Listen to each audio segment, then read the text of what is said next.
Las separaciones químicas son sumamente importantes tanto en la industria como en las ciencias biomédicas o en análisis químicos. En la mayoría de los análisis se debe evaluar cómo tratar a las especies químicas que interfieren en la medición de la señal del analito. Estas especies químicas se denominan interferencia o interferentes. La finalidad de toda separación analítica es la de eliminar o reducir las interferencias que impidan obtener información analítica cuantitativa de cualquier mezcla compleja. En una separación completa, cada una de las especies químicas se aísla del resto de especies presentes en la muestra. En cambio, en una separación parcial, una sola es la especie química que se aísla del resto de especies presentes en la muestra. En la siguiente tabla se muestran varios métodos de separación que se emplean de manera común. Los podemos dividir como separaciones de fase mecánica o también cromatografía, electroforesis o fraccionamiento en campos de flujo. Dentro de las separaciones de fases mecánicas podemos encontrar la precipitación y filtración, destilación, extracción, intercambio iónico. La precipitación es un proceso de obtención de un sólido a partir de una disolución. Puede realizarse por una reacción química, por evaporación del disolvente, por enfriamiento repentino de una disolución caliente o por cambio de polaridad del disolvente. El sólido así obtenido se denomina precipitado y puede contener impurezas. Posteriormente, se utilizará la decantación o la filtración para el aislamiento y se aplicarán, de considerarse necesario, otras técnicas de purificación hasta obtener el compuesto puro, como la cristalización, recristalización, cromatografía en columna, etc. Las separaciones por precipitación requieren grandes diferencias de solubilidad entre el analito y los potenciales interferentes. No obstante, muchos otros factores pueden excluir la recomendación de la precipitación para conseguir una separación determinada. Podríamos mencionar al respecto fenómenos de coprecipitación, velocidades de precipitación demasiado lentas o propensión a formar suspensiones coloidales. Luego de la precipitación pueden utilizarse la decantación para separar mezclas de sólidos y líquidos, cuando no se utilice la filtración. La decantación consiste en dejar reposar la suspensión hasta que por gravedad se depositen las partículas sólidas en el fondo del recipiente. Después se trasvasa con cuidado el líquido a otro recipiente, procurando que no pasen partículas sólidas. La destilación es ampliamente utilizada para separar los analitos volátiles de los interferentes no volátiles. El principio de la separación por destilación se basa en las diferencias en los puntos de ebullición de los materiales de una mezcla. Existen muchos tipos de destilación. Para separar analitos que tienen puntos de ebullición muy elevados, se busca disminuir la presión a vapores cercanos a los de la presión de vapor del compuesto de interés, provocando su ebullición. Este tipo se denomina destilación al vacío, porque es necesario realizar por lo menos un vacío parcial dentro del recipiente de destilación.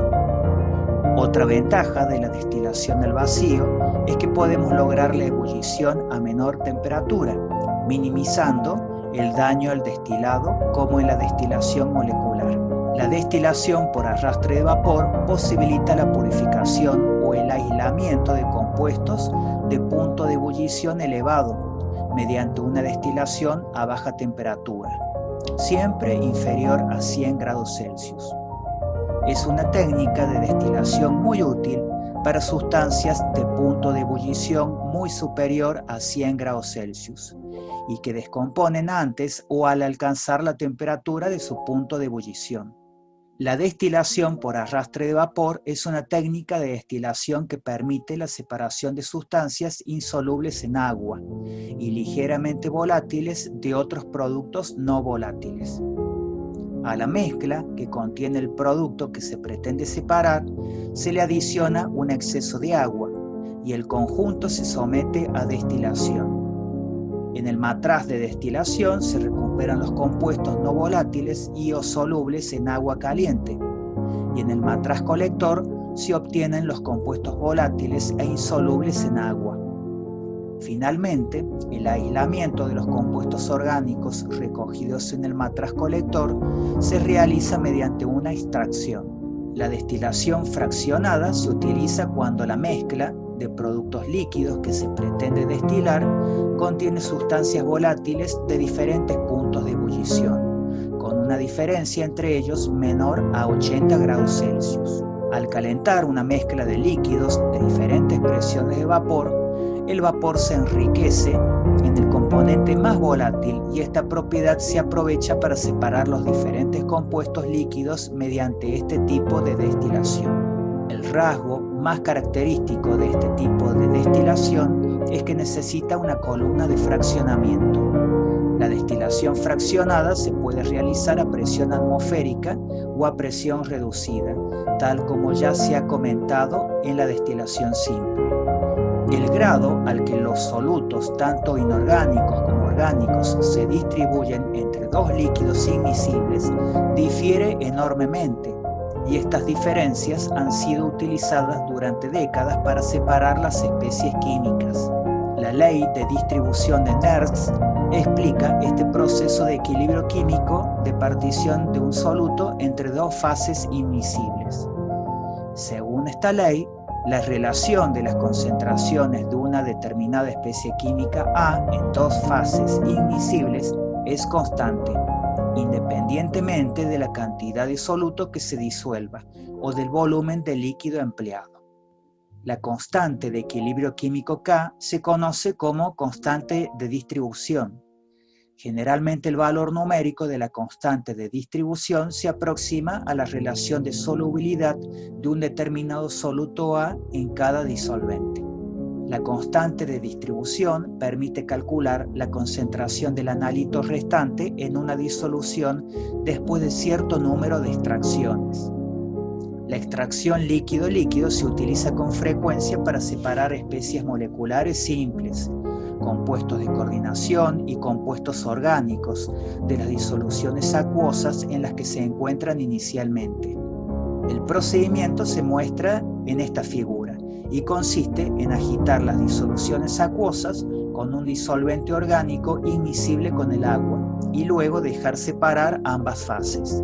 Se establece entonces un equilibrio o reparto de los solutos entre las dos fases, gobernado por la ley de distribución de Nernst. El disolvente que se enriquece en solutos se denomina extracto y la disolución de alimentación que se agota en solutos se denomina refinado. Una extracción líquido-líquido suele ser más atractiva que un método de precipitación para separar especies químicas inorgánicas, porque es menos tedioso y consume menos tiempo que la precipitación, filtración y lavado convencionales. No obstante, las extracciones líquido-líquido tienen varias limitaciones. Por ejemplo, los disolventes que se pueden emplear deben ser inmiscibles en agua y no deben formar emulsiones. Otro inconveniente es que estas extracciones utilizan volúmenes relativamente grandes de disolvente, que pueden provocar dificultades en la disposición de los desechos.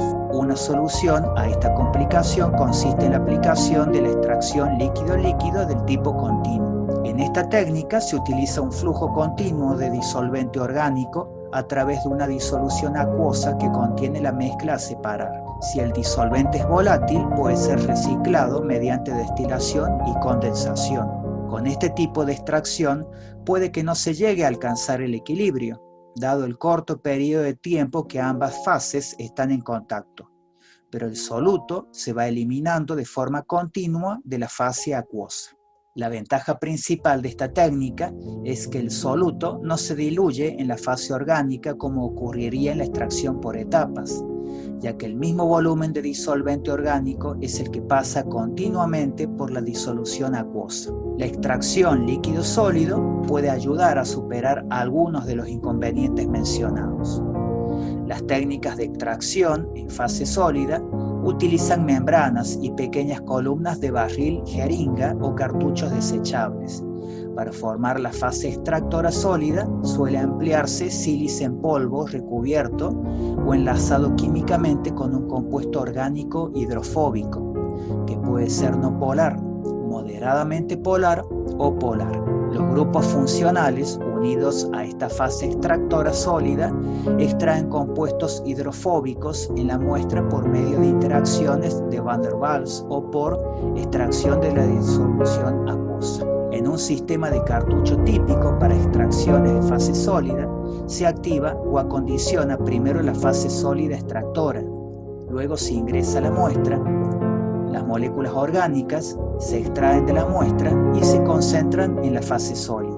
Estas moléculas pueden ser desplazadas luego de la fase sólida utilizando un disolvente como el metanol. Al extraer los componentes deseados de un volumen grande de agua y enjuagarlos después con un volumen pequeño de disolvente, se pueden concentrar los componentes. Para lograr que las fases líquidas pasen a través de los poros de la fase sólida extractora, se aplica por la parte superior presión por medio de una jeringa, por medio de una línea de aire o de nitrógeno gaseoso. También se puede realizar vacío por debajo con una aspiradora para jalar la muestra a través del extractor. Además de los cartuchos empacados, se puede conseguir la extracción en fase sólida utilizando membranas pequeñas o discos de extracción. Estos tienen como ventaja la reducción del tiempo de extracción y la disminución del uso de disolventes. La extracción en fase sólida también puede llevarse a cabo en sistemas de flujo continuo con un extractor Soxhlet, lo cual puede automatizar el proceso. El extractor Soxhlet es un tipo de material de vidrio utilizado para la extracción de compuestos, generalmente de naturaleza lipídica, contenidos en un sólido a través de un disolvente afín. La cromatografía es un potente método de separación que tiene aplicación en todas las ramas de la ciencia. La cromatografía agrupa un conjunto importante y diverso de métodos que facilitan la separación, identificación y determinación de componentes estrechamente relacionados en mezclas complejas. Los métodos cromatográficos se pueden clasificar de dos maneras. Una, teniendo en cuenta los medios físicos por medio de los cuales las fases estacionarias y móvil se ponen en contacto, como la cromatografía en columna y la cromatografía en plano. La otra forma de clasificación hace referencia a los tipos de fases móviles y estacionarias, y en la fase de equilibrios involucrados en la transferencia de los solutos entre las fases, como la cromatografía de gases, cromatografía de líquidos y cromatografías de fluidos supercríticos. En todas las separaciones cromatográficas, la muestra se disuelve en una fase móvil que puede ser un gas, un líquido o un fluido supercrítico, la cual se hace pasar a través de una fase estacionaria invisible fija en una columna o en una superficie sólida. Las dos fases se eligen de tal forma que los componentes de la muestra se distribuyen en grados distintos entre la fase móvil y la fase estacionaria. Aquellos componentes que son fuertemente retenidos por la fase estacionaria se mueven con mucha lentitud con el flujo de la fase móvil. En cambio, los componentes unidos débilmente a la fase estacionaria se mueven con rapidez. Como consecuencia de las distintas velocidades de migración, los componentes de la muestra se separan en bandas o zonas distintas que se pueden analizar en forma cualitativa y cuantitativa. Existen dos tipos de cromatografía de gases: la cromatografía gas líquido, o más sencillamente nombrada cromatografía de gases, y la cromatografía gas sólido. La primera tiene gran aplicación en todos los campos de la ciencia.